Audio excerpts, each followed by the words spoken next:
लोकतंत्र में विपक्ष का, मीडिया का, प्रेशर ग्रुप्स का अपनी एक अहम भूमिका होती है। आज आप जो सभी लोग यहाँ पे खड़े हैं वो सारे लोग यूँ मान के चलिए कि लोकतंत्र के रक्षक हैं। अगर समाज में या एक राष्ट्र में, एक लोकतांत्रिक राष्ट्र में किसी भी तरीके की कोई परेशानी लोगों को आती है तो वो अपना पार्लियामेंट के माध्यम से, विपक्ष के माध्यम से, मीडिया के माध्यम से और आंदोलनों के माध्यम से अपनी बात सरकार तक पहुंचाते हैं। ये जो आज यहाँ सभी लोग एकत्रित हैं, बच्चे एकत्रित हैं, चाहे नीट के विरोध में हो, चाहे एसएससी और यूपीएससी के विरोध में जो लगातार प्रदर्शन हो रहे हैं, जो बच्चों के साथ में कहीं ना कहीं अन्याय हो रहा है, तो ये अपन जितने भी लोग खड़े हैं वो मान के चलिए कि अपनी बात सरकार तक पहुंचाने के लिए खड़े हैं। हम एक जागरूक नागरिक के तौर पे यहाँ पे खड़े हुए हैं, हम अवेयर हैं और जो मान के चलिए कि जो क्रांतियाँ होती है या जो भी एक अच्छी चीज़ की पहल होती है वो बहुत चंद लोगों से शुरू होती है। आज हम ये जो भीड़ है ये भीड़ नहीं है, आज ये वही चंद लोग हैं जो आगे व्यवस्थाओं को सुधारेंगे, जिनकी आवाज़ की वजह से सरकारों को अपने सिस्टम में सुधार करना पड़ेगा। तो अपने आप को मैं पुलिस प्रशासन से ये विनती करता हूँ कि यहाँ बच्चे खड़े हैं, पेरेंट्स हैं बच्चों के साथ में, तो कम से कम आप इन लोगों की, हम लोगों की सुरक्षा अश्योर करिए। और अभिजीत दीप के यूँ मान के चलिए कि वो योद्धा हैं जो अभी जितने बच्चों के साथ में जो अन्याय हो रहा है उनकी आवाज़ बन के ये उभरे हैं। तो हम इनका तहे दिल से आभार व्यक्त करते हैं अभिजीत तिनके का कि वो बच्चों के बिहाफ पे उनका जो एक तरीके से रिस्क लेकर वो काम कर रहे हैं सिर्फ बच्चों की आवाज़ बनने के लिए। और ये जो मंच है ये बच्चों का मंच है, एस्पिरेंट्स का मंच है, और इस पर जो बात हो रही है अभी वो सिर्फ और सिर्फ जो सिस्टम की खामियां हैं उनकी बात हो रही है। हम यहाँ जो खड़े हैं वो ये चाह रहे हैं कि कम से कम सिस्टम में सुधार हो। आगे पेपर लीक जैसी घटनाओं के कारण अगर किसी बच्चे को आत्महत्या करनी पड़ रही है तो साहब एक राष्ट्र का इससे बड़ा कोई फेलियर नहीं हो सकता कि वो मेडिकल की जो बेस होता है डॉक्टर, अगर डॉक्टर भी आप फर्जी तरीके से बना रहे हैं तो आप क्या अश्योर कर रहे हैं? क्या आप राष्ट्र को आप हेल्थ और ये बड़े बड़े विजन्स दिखा रहे हैं? अगर डॉक्टर फर्जी तरीके से बनेंगे, अगर यूपीएससी आईएएस अगर फर्जी तरीके से सर्टिफिकेट का इस्तेमाल करके आईएएस बनेंगे तो ये देश आगे आप इसका भविष्य कैसे एक अच्छा भविष्य आप देख पाएंगे?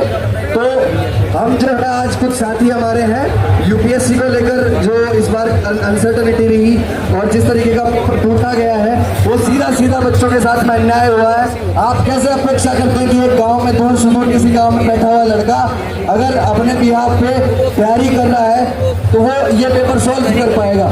इस तरीके के पेपर आप सीसेट को जो है एक तरीके से एलिमिनेटर बना दिए हैं। सीसेट की वजह से गांव देहात का बच्चा सिलेबस में बाकायदा आपने 10th लेवल का मेंशन किया कि 10th लेवल के आप क्वेश्चन पूछेंगे और 8th लेवल के क्वेश्चन पूछ के आप बच्चों के साथ में छल कर रहे हैं। बच्चे जो है मेहनत करने को तैयार हैं, मेहनत जो आदमी तैयारी करने उतरता है ना वो सर पे कफन बांध के उतरता है, वो ये जान के चलता है कि मेहनत तो मुझे करनी पड़ेगी।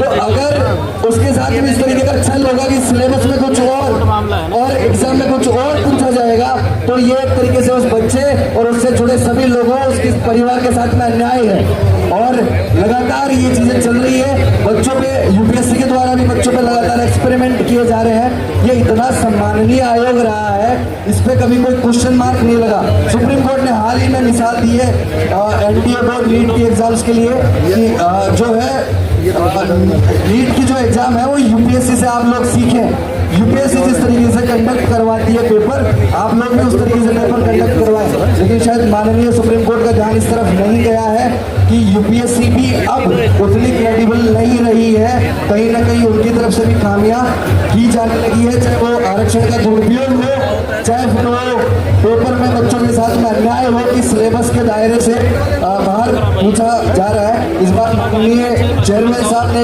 अपना एग्जाम 24 मई को पेपर होने के बाद में ट्वीट किया है कि इट वॉज क्वाइट टफ।